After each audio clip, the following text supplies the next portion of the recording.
दोस्तों नमस्कार।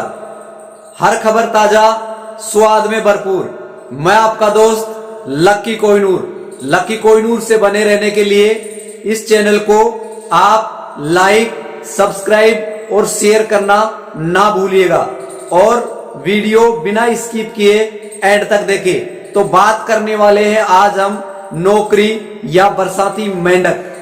नौकरी बरसाती मेंढक क्यों है, इस चीज को आज हम इसमें समझेंगे विस्तार से।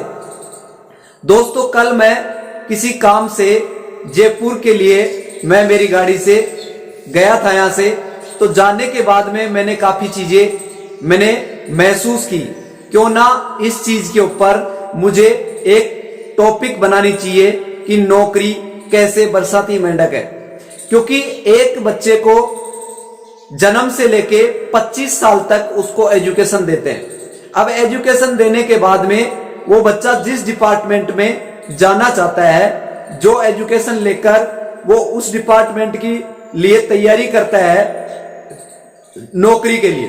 तो दोस्तों नौकरी के लिए अगर वो तैयारी कर रहा है तो आपको एक चीज का पता होगा कि एक बच्चा 25 साल तक अगर तैयारी करता है और अगर वैकेंसी 5000 निकलती हैं तो 5 लाख फॉर्म भरे जाते हैं।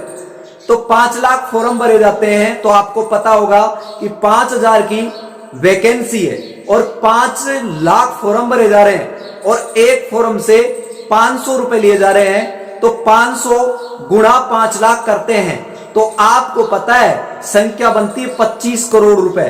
25 करोड़ रुपए एक व्यवसाय के अकॉर्डिंग गवर्नमेंट को चला जाता है। जैसे ही वो गवर्नमेंट को जाता है 25 करोड़ रुपए, नौकरी कितने लोग लगेंगे? Only for 5000। तो आपको पता है 5 लाख में से 5000 निकाल देंगे तो 4,95,000 लोग क्या करेंगे? ये पर्सन है अपने आप से दूसरों की तरफ अंगुली करने से पहले 3 अंगुली अपनी तरफ भी इशारा करती हैं कि हम कितने गुनहगार हैं, कि दूसरे के ऊपर हम अंगुली उठा रहे हैं। तो आपको यह समझना होगा कि मैंने क्यों बताया कि नौकरी या बरसाती मेंढक। नौकरी क्यों है बरसाती मेंढक?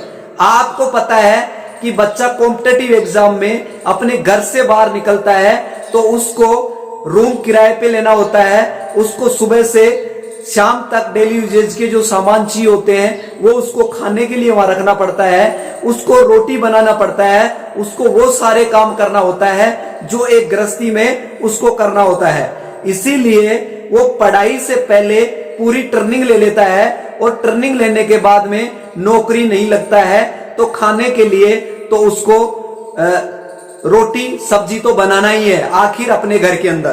तो आपको ये पता होगा कि जब 25 साल पढ़ाई करने के बाद में 1 साल वो लास्ट में कॉम्पिटिटिव एग्जाम की तैयारी करता है तो वो अपना प्रयत्न पूरी जोरदार तरीके से अपना परिश्रम करता है और उस परिश्रम करने के बाद में भी 5 लाख लोगों के अंदर इतना बड़ा कंपटीशन होता है और उस कंपटीशन को फाइट करने के लिए पूरी लड़ाई लड़ता है। वो हर तरीके से प्रयास करता है, लेकिन अगर उसका नंबर नहीं आता है तो इसका मतलब आप समझ सकते हैं कि वो 1 साल सभी लड़के हैं जो कि 5 लाख फॉर्म भरे गए हैं, वो अपना रूम लेकर अपने घर पे स्टडी रूम बनाकर लाइब्रेरी में जाकर कोचिंग की फीस जमा कराकर कैसे कैसे यत्न करता है और 1 साल तक वो अंडरग्राउंड रहता है, अंदर ही अंदर रहता है, पूरी पढ़ाई करता है, पूरी तैयारी करता है उस युद्ध की, ताकि वो अब निकलने वाला है। तो जब जिस दिन उनकी एग्जाम होती है तब ये बरसाती मेंढक की तरह वहां से निकलकर और जाते हैं। तो आपको पता होगा गली मोहल्ला सड़क सिटी हर जगह पर बहुत बड़ी भीड़ दिखाई देती है, हर बस भरी हुई दिखाई देती है, क्योंकि ये बरसाती मेंढक जब अपना एग्जाम देने के जाते हैं तो वहां पे भी पारदर्शिता नहीं होती। अब आपको पता है कि इसमें 5 लाख लोगों में से 5000 ही नौकरी लगते हैं। तो कुछ लोग तो पैसे के माफिया होते हैं, मनी माफिया होते हैं, वो लोग पेपर लीक करवा देते हैं। कुछ लोगों की सेटिंग्स होती हैं, और जो मेहनत करने वाले लोग होते हैं वो गधे घोड़े बन जाते हैं, और मेहनत करने वाले जो घोड़े होते हैं वो गधे रह जाते हैं। क्योंकि पारदर्शिता के अभाव में जिनको नौकरी लगनी चाहिए थी वो नौकरी ना लगकर जो नौकरी नहीं लग सकते वो नौकरी लग जाते हैं। तो ये भी बहुत बड़ी दिक्कतें हैं। तो आपको पता होगा कि जब लोग अगर जिस वैकेंसी में वो प्रयास कर रहे हैं और उस वैकेंसी में अगर वो तैयारी करने के बाद में नौकरी नहीं लगते हैं तो पुनः उनको बरसाती मेंढक की तरह फिर वापस उसी जगह जाकर बैठ जाना पड़ता है। साल 2 साल फिर कॉम्पिटेटिव एग्जाम की तैयारी कर रहे होते हैं। तो इसीलिए फिर बरसाती मेंढक फिर एग्जाम लगेगा, फिर वो बाहर निकलेंगे और फिर एग्जाम देने के लिए जाएंगे। तो आप समझ गए होंगे, क्योंकि इसमें आदमी नौकरी की तैयारी करते करते कोई मालिक नहीं बन जाएगा, नौकर बनेगा। अगर नौकरी की तैयारी करने के बाद में वो नौकर नहीं भी बनता है तो आपको पता होगा वो 10 या 15 हजार रुपए की नौकरी किसी न किसी की यहां पे करेगा। वो बेलदारी मजदूरी करेगा, वो कहीं न कहीं किसी के यहां पे नौकरी करेगा, दुकान पे नौकरी करेगा।